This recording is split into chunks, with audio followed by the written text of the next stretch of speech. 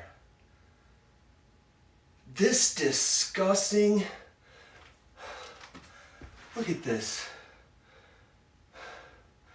The audacity, the caucasity. Motherfucker, you ain't never come face to face with the real man in your life. The self-delusion is incredible. He's earnest at one point, evangelical Christians in rural and suburban America that think that Trump is somehow their imperfect vessel. This is bullshit. That is gaslighting. And you have been lied to now for decades by the Republican Party. And this cherry on the top, this Trump administration, to sit there and lie to you, to try to make it right that this is God's vessel, Right. that also has this side hustle with Jeffrey Epstein, is just so insulting to everybody's intelligence. Here's the deal. Steve Bannon was an associate of Jeffrey Epstein. He knew what was going on. So Steve Bannon, He's all you're over the claim. emails. Shut up. He's Shut all up. over the emails. That's a good point, Pumps. All right, He's a listen, part of to the support our emails. channel, buy our book. Pop it up, Pumps. Life is a lazy Susan of shit sandwiches. It is linked right below in the show notes. Popeye's $6 big boxes.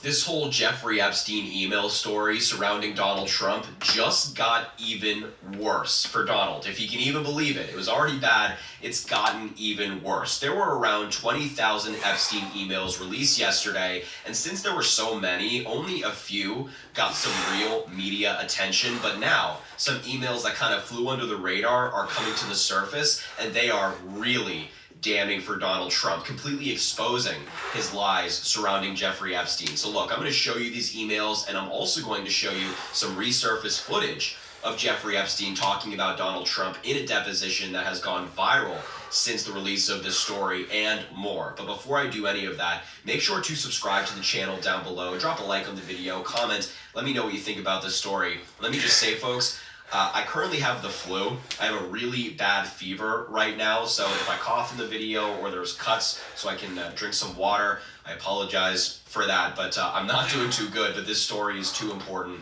to not inform people. We can't let Donald Trump get away with any of this. So let's dive in here. I want to start with this NBC News article talking about the big moments in the emails, which of course I think everybody has to know about. Let's start with this one. Epstein disputes Donald Trump's Mar-a-Lago account. Remember, Donald Trump said that he kicked Epstein out of Mar-a-Lago for being a creep. Epstein is saying in these emails, where he really doesn't have any reason to lie, saying that's completely false. Quote, Trump said he asked me to resign, never a member ever, Epstein wrote. Quote, and this is the big one, of course he knew about the girls as he asked Elaine to stop. This is Epstein saying that Donald Trump knew exactly what he was doing. Something else that they're missing in this is that means Donald Trump was letting his bestie Epstein into Mar-a-Lago without ever becoming a member. Jeffrey Epstein was such good friends with Donald, he didn't even have to become a member. He just got in because he was friends with Donald. In another email that was sent to Wolf, Epstein said a woman whose name was redacted worked at Mar-a-Lago. Trump knew of it and came to my house many times during that period. The testimony of the houseman, John Elassie, confirmed it. He never got a massage. In an email sent to Maxwell in 2011, Epstein said Trump spent hours with someone the committee says was a victim. I want you to realize that that dog that hasn't barked is Trump. Victim spent hours at my house with him. He has never once been mentioned. I've been thinking about that, Maxwell replied. Here's another one. Epstein criticizes Trump's dirty business practices. Epstein repeatedly ripped Trump's business practices in the emails and called him dirty. After attorney and former Obama White House counsel Kathy Rumler sent Epstein a link to a New York Times op-ed that referenced former Trump fixer Michael Cohen, Epstein responded, you see, I know how dirty Donald is. My guess is that non-lawyers, NY biz people have no idea what it means to have your fixer flip. He has no memory when he buys the house, he wrote in 2019. His biz model is putting his name on a real estate development and gets a fee for using his name. The hotel biz is just that. Here's another one. Epstein says Trump blames others for bad results.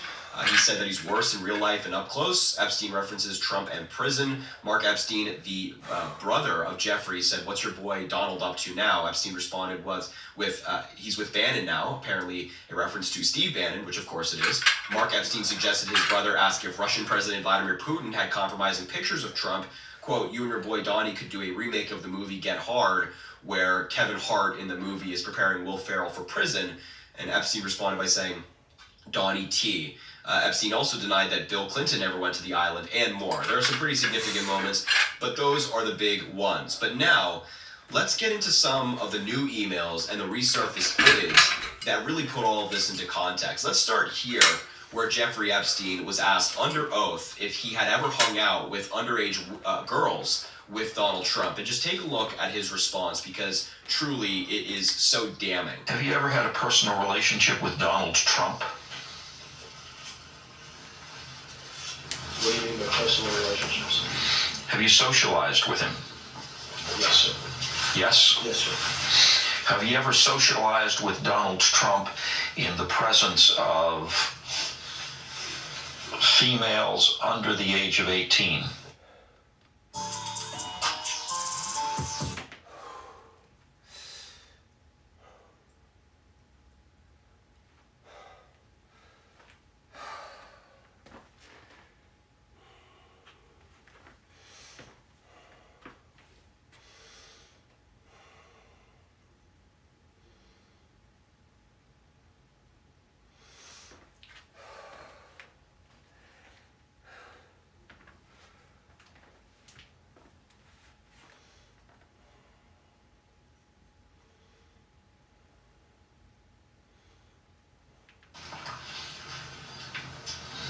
Though I'd like to answer that question, at least today, I'm going to have to assert my 5th, 6th, and 14th Amendment rights, sir. Wow. This was in 2010, a deposition that Epstein was sitting for in one of the many legal cases against him. And when you're asked, have you ever hung out with underage girls with the, then a private citizen, of course, Donald Trump, but who is now president of the United States, is crazy.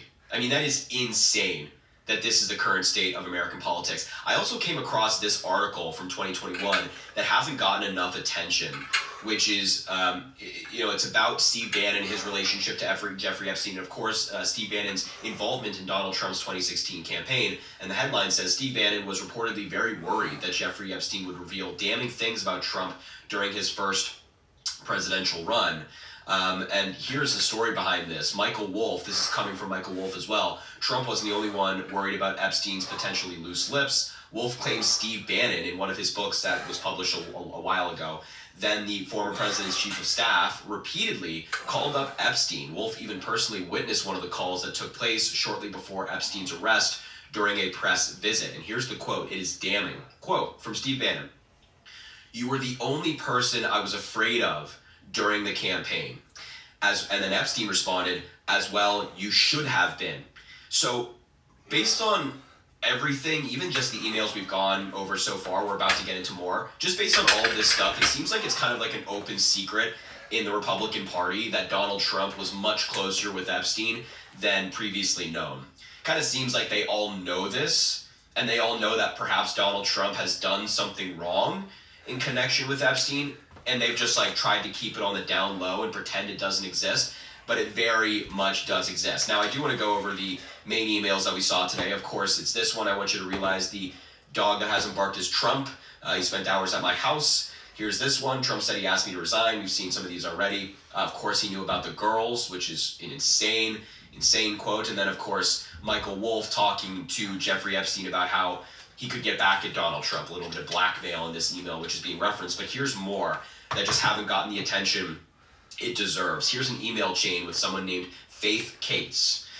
She said, on November 23rd, 2017 at 8 in the morning, "Hope today is fun for you." Epstein said, Epstein said, "Hope today is fun for you." She said, "Fun, when are you back in New York City?" He said, "All next week." She said, "Okay, Dylan will want to see you. I always want to see you. Where are you having Thanksgiving?"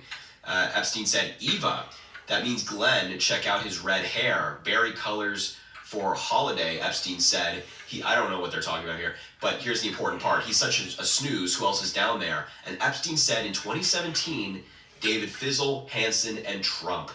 So this implies that Donald Trump had Thanksgiving with Jeffrey Epstein in 2017, which is damning because Donald Trump's entire claim is that he cut Epstein off in the early 2000s. And now emails from Epstein himself is saying he spent Thanksgiving with Donald Trump in 2017. And it gets worse. Epstein also, in another email in 2017 with Larry Summers, who of course has close connections to Donald Trump, Epstein said, I've met some very bad people, none as bad as Trump, not one decent cell in his body. So yes, dangerous. Here's another one.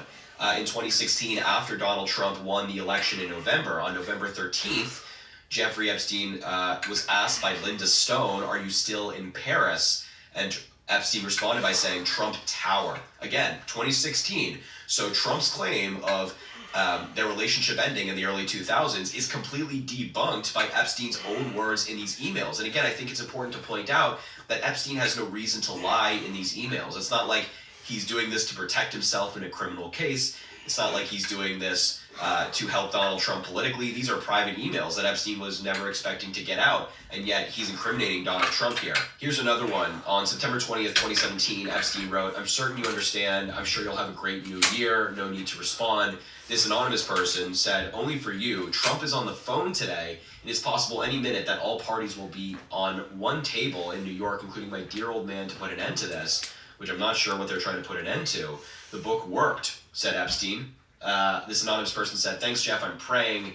And then Epstein said, only you, please. Which, again, I have no idea. We don't know the full context behind this stuff, obviously. But the story doesn't end there in conjunction with what's come out in the past 24 hours. We also learned that, of course, with Adelita Grijalva, Representative Adelita Grijalva getting sworn in, Donald Trump, she was the 218th signature on the discharge petition. Donald Trump was calling up Republicans who also signed on, demanding that they take their name off of the list. Donald Trump personally called Lauren Boebert, MAGA representative, on the phone and asked that she do it, and she said no.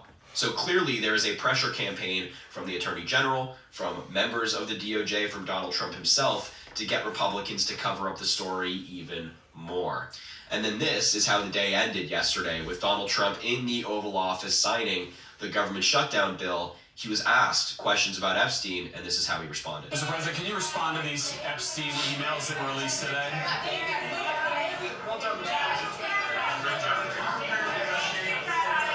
Like a bitch. Our president is a fucking bitch.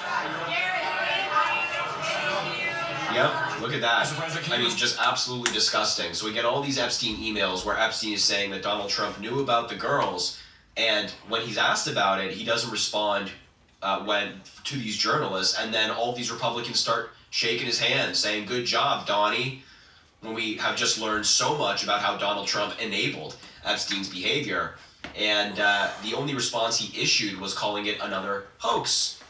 The Epstein hoax. He continues to claim it's a hoax when, in reality, all of these victims have come out talking about Epstein. Victims have come out talking about Trump. And he continues to pretend it's a fake story. It's so insane. But anyway, despite me having the flu, I just wanted to talk to you guys about this story because I didn't get a chance to cover it yesterday. I was so sick. But regardless of all that, I'm glad I got to talk to you folks a little bit about it. We'll see how many videos I can get out, but I might just prioritize my rest for now, unless there's a big story.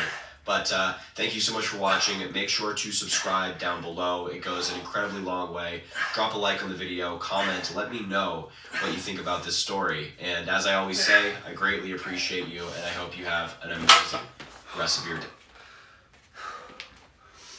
Everyone's gearing up for the holidays. The best friend? Admit you were conned. Stop silently serving PDFs. What are we doing? Jeffrey Epstein had blackmail evidence over the President of the United States, Donald Trump, throughout his first term. We have seen emails between journalist Michael Wolff and Jeffrey Epstein himself, where Epstein brags about having inside knowledge on the Trump administration and seeing Trump's nose pressed up against a glass watching young girls swimming. I've gone through all of it But in this video, I want to talk about some new developments within the DOJ with Todd Blanche, who is currently the Deputy Attorney General. He was Donald Trump's personal lawyer throughout the campaign. That in and of itself is a massive conflict of interest and is massively unprecedented. A personal lawyer turned Deputy Attorney General means that the Deputy Attorney General has every incentive to help the president when it's supposed to be separate branches. So, Attorney General Pam Bondi let Todd Blanche do a closed-door meeting with Ghislaine Maxwell a few months back. They are now admitting that closed-door meeting has been undermined by the release of these new documents, and that these new documents are legitimate. I want to walk you through all of this, but just remember, Donald Trump has been very desperate to not see any of these files released. He doesn't want any of them to see the light of day. Even 24 hours ago, he called Lauren Boebert to ask her to remove her name from the petition to release the Epstein files. She didn't. The discharge petition still passed. Now it goes out to a broader vote on the House floor. So over the next 30 days or so, we're going to see the House votes on the actual release of the Epstein files. Then it goes to the Senate. So I don't know why Trump is so panicked when the political process could work out in his favor, but either way, all of the senators are going to have to go on the record voting against this. To continue, your TCG Player Cyber Week. So Lauren Boebert actually took a phone call with Trump, even met with him in the Situation Room of the White House, and said, no, I will not remove my signature from releasing the Epstein files. The President of the United States is calling Congress people to ask them to suppress the Epstein files. What are we doing? What are we doing? Today, George Conway points out an important side note about the Epstein-Trump revelations. They show that Todd Blanche's questioning of Ghislaine Maxwell was either A, completely incompetent, or B, intentionally crafted not to elicit facts incriminating Trump. Either way, he is not fit to serve as Deputy Attorney General of the United States. I mean, it could be both. He's definitely not fit to serve, but he's incompetent, and in an incompetent manner, he was trying to craft the questions in such a way that doesn't incriminate Trump. This entire scheme over the past decade has worked out in Trump's favor, and now it is crumbling in front of his eyes, and he is panicking. Let me explain how. In a lot of the Epstein emails, Epstein is bragging about having evidence of Trump doing stuff, having photographs of Trump with girls. Michael Wolff has said that there are photographs of Trump with a stain on his lap and young girls pointing and laughing, and now it seems like we have some supporting evidence that these photos exist. But as Jeffrey Epstein was talking about his leverage in emails in 2015, he ended up dying a few years later. I mean, he was caught, and then he killed himself in prison. And then, when Ghislaine Maxwell is right about to speak and say something to Congress or say something to Todd Blanche, she gets really favorable treatment. I mean, I'm not even making this up. Ghislaine Maxwell's bizarre toilet privilege in Club Fed revealed. This article has been going viral.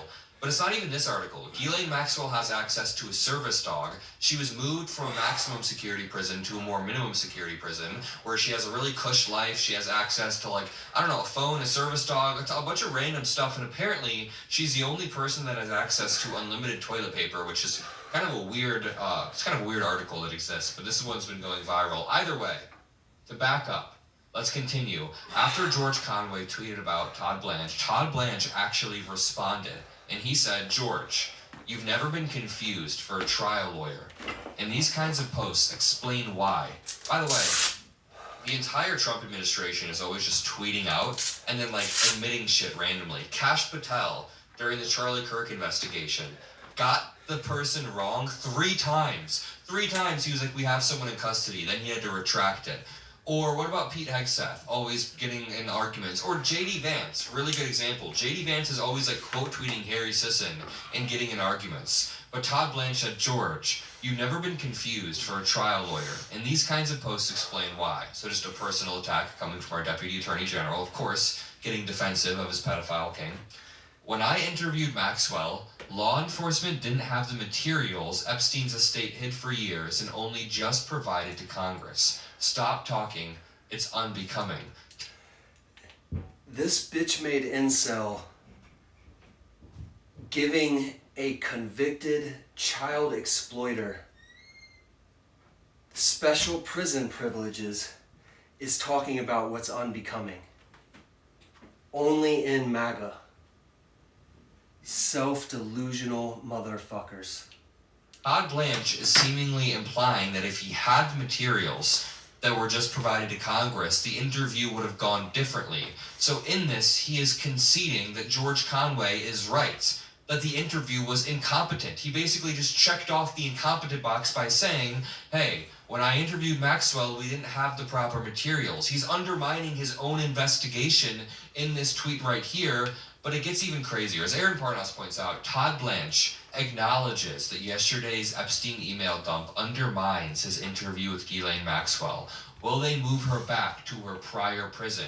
She was lying. As Peter Twinkledge points out on Twitter, am I misreading this, or is Michael Wolff advising Jeffrey Epstein on how to blackmail Donald Trump? He's not misreading it. Let's read this excerpt right here. Michael Wolff was also involved in a third email exchange, which began on December 15, 2015, the night of a debate in the Republican presidential primary. Mr. Wolff emailed Mr. Epstein and warned him that CNN was planning to ask Trump about his relationship. And Mr. Epstein wrote back, if we were able to craft an answer for him, what do you think it should be?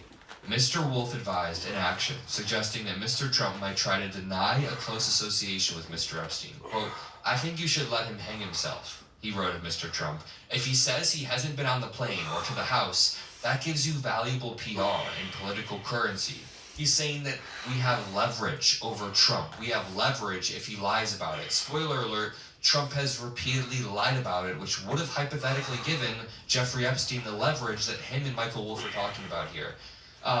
This could be used to, quote, hang him later or save him, generating a debt. So essentially, if they decide not to release it and Trump wins, then it generates a debt to the President of the United States. Well, that debt didn't help at all because Jeffrey Epstein still ended up dead in 2019. Remember, in the same email dump, Jeffrey Epstein brags that he, quote, gave his young girlfriend to Trump. Convicted sex offender Jeffrey Epstein wrote in a private email that he gave his 20-year-old girlfriend to Trump in 1993. There's so much in these 20,000 emails that people are still sifting through. It's so easy to miss. Let's read this. By the way, make sure you drop a like and subscribe to the Adam Mockler feed for more. Quote, my 20-year-old girlfriend in 93 that after 2 years I gave to Donald. Maybe that explains the photo of Jeffrey Epstein holding a huge check from Donald Trump. I think that perfectly explains it. It's Selena Midelfar, which would have been 20 years old in 1993, insinuating that Epstein, who would have been 40, dated her, then passed her on to Trump. Quote, Hawaiian tropic girl Lauren Petrella, redacted. Epstein wrote earlier in the same email, would you like to see photos of Donald and girls in bikinis in my kitchen? He legitimately had a bunch of leverage over Donald Trump, which leads you to wonder, why is he dead? And why is Ghislaine Maxwell getting such cush treatment right now under this administration? Does Ghislaine Maxwell have a similar amount of leverage? Maybe not as much as Epstein, but I don't know. I'm not somebody who draws up conspiracy theories. I'm not somebody who tries to jump to conclusions, but it's right in front of us. It's right in front of our eyes, and we don't even have to conspiracize that much to see what is going on. So, nobody's fooled here. Everybody knows what's going on. Everybody sees it. Everybody sees it. MAGA sees it. The people in the administration see it. His followers see it. Just admit that you were conned and stop silently serving PDFs. Admit that you got bamboozled. Stop going along with this shit, man. We should do a little check-in on Fox News. There's so much breaking news regarding a sitting president of the United States covering up for a pedophile. And apparently this president is knee deep into all of these investigations. And so let's just do a little check in on Fox and see. I'm sure that they are really hitting the pavement. Kylie, let's scroll through. Let's see. 6 Democrats who helped end the government shutdown. A scary discovery. It's interesting. Oh, they are bringing up Prince Andrew, Toyota, Bill Clinton. Bill Clinton. They're linking Bill Clinton to Epstein, which, I mean, no surprise there. Do we have Trump? I mean, we're getting way deep into the Fox News page. This is the difference between MAGA and liberals. We want Bill Clinton's name uncovered, whatever was in that file. We don't want to hide. We want to kick people like that out of our party, not ignore it. What are you doing, MAGA? We don't care what Democrat names are in those files. We want them the F out of here. We would never support them. We want to know who they are. We want to bring them to justice. What are you doing? You guys, any link with Trump and Epstein? I'm sure any minute we're going to have trans badminton pop up. Where's Riley Gaines when you need her? Okay, so as you can see, this perfectly illustrates the 2 different silos that people live in. And what would typically be career ending for a lot of politicians is not career ending for Donald Trump, because he gets so much cover from right-wing media, the family values media. All right, so this is pretty interesting, Pumps. Peter Thiel, as everybody knows, is the investor into J.D. Vance. And when I say investor, this is what I mean. J.D. Vance made his splash in the world. I'm from Appalachia. My mother was a drug addict. I was on food stamps. I was able to go get an Ivy League education. I'm going to write a book about how hard it is to be poor and addicted. And then Peter Thiel scoops him up and he goes out to Silicon Valley and he pops back out. Everybody knows he looks like he got queer-eyed. He starts wearing this eyeliner. He's lost weight. He's dressed a little bit snazzier. So Peter Thiel's this gay man that, as a side hustle, gives lectures about the Antichrist. And I just don't get crazy. I've read it. It's so crazy to even say that out loud. All right, y'all. Again, we're showing up every day until Donald Trump releases the Epstein files, and we all get to see what he's so afraid of. Because we're not going to let them normalize this word. We're not going to let them make us numb to this word. We're not going to let their followers just get away with silently supporting this. We're going to call them out every single day as just a small part of what we can do to help get our society back to universal principles. I did not feel like showing up today. I did not feel like working out. I did not feel like talking about this. But it's not about feelings. It's about what you commit to. It's about self-discipline. It's about being able to look yourself in the mirror and know that you're doing your best in every way, which is the opposite of what these people do. And it is the counter. It is the medicine to the poison that they put in society. All right. If you are liberal, I wish you ultimate love and liberty wherever you are, and solidarity, and I hope that you're doing whatever you can to clean this toxic filth out of our society. If you're MAGA, then I need you to admit that you've been conned before we can be brothers again, before we could be cool with each other. You've got to admit that you never wanted to support this bullshit. I know you never wanted to support this. Stop going along with it. We need you to grow your spine and stand up to whoever it is in your life that has you silently serving PDFs and acting like that's manly, acting like that's tough, acting like you're something you're not. There is a bridge for you to come back, but you need to admit that you were conned, admit that you got it wrong, admit that Donald Trump is what he is. Demand the release of the Epstein files. See y'all tomorrow.